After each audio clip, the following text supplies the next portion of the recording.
আজকে দিলাম কয়েকটা পাটিসাপটা।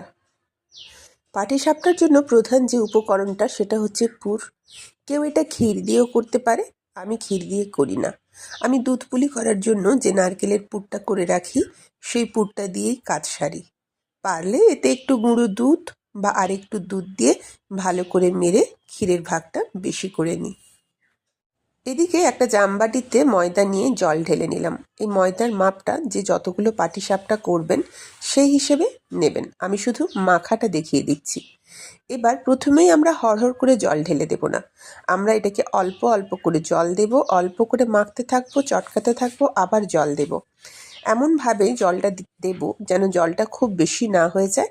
আর ময়দার মাখাটা হবে ঠিক আমরা বেগুনি করলে বেসনটা যে পরিমাণে রাখি তার থেকে হালকা একটু মোটা।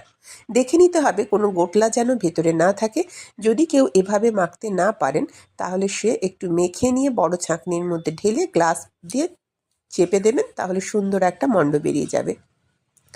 এদিকে বসে আছি চেয়ারে, তাই গ্যাস মোবাইলটা ধরতে কষ্ট হচ্ছে।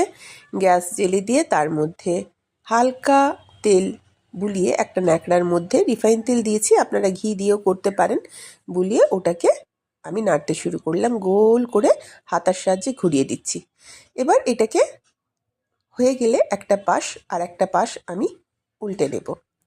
এই দুটো করার পর আমি আর সেদিন করে উঠতে পারিনি, আমার শরীর খারাপ লাগলো, বসতে আর পারলামই না।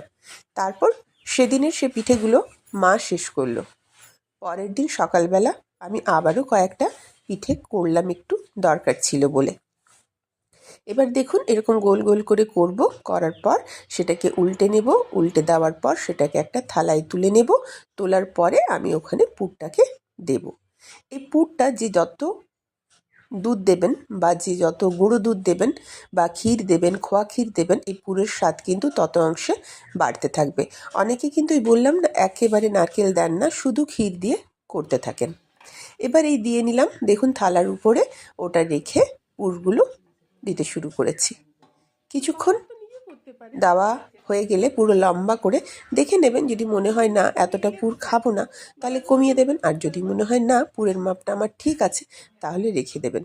ক্যামেরা যেহেতু স্ট্যান্ডে রাখিনি, ক্যামেরা যেহেতু এক হাতে ধরে আছি, আমার পুরটা গোল করতে একটু অসুবিধেই হচ্ছিল।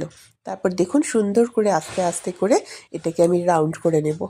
পাটিসাপটা খুব সোজা একটা পিঠে। আমি অবশ্য ঠিক শিখেছিলাম কলকাতায় যাদের বাড়িতে থাকতাম তাদেরই সেরকম একটি বাড়ি থেকে, আমার বান্ধবীর মেস থেকে। আবারও কয়েকটা আমি এইভাবে একই রকমভাবে তৈরি করে নেব। এখানে যেটা বলার, আমি চালের গুঁড়ো দিই না, কারণ চালের গুঁড়ো দিয়ে পাটিসাপটা করতে গেলে অনেক সময় ওটা তুলতে অসুবিধে হয়।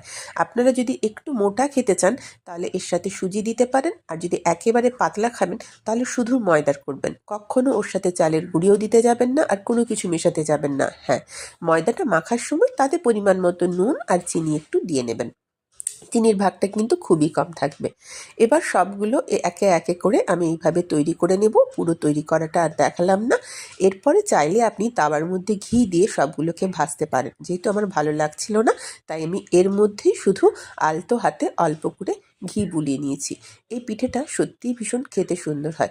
আগে অনেককেই দেখতাম গোদামার্কা বড় বড় করতো পাটিসাপটা, কিন্তু আমি যে প্রসেসে করি এই প্রসেসে করবেন, দেখবেন খুব সুন্দর হবে, খুব পাতলা হবে, মুখে দিলে মিলিয়ে যাবে আর দারুণ হয় খেতে। আর যদি ক্ষীর দিয়ে করেন সেটা তো অপূর্ব, তবে নারকেলের পুর দিয়েও কিন্তু স্বাদে কম নয়।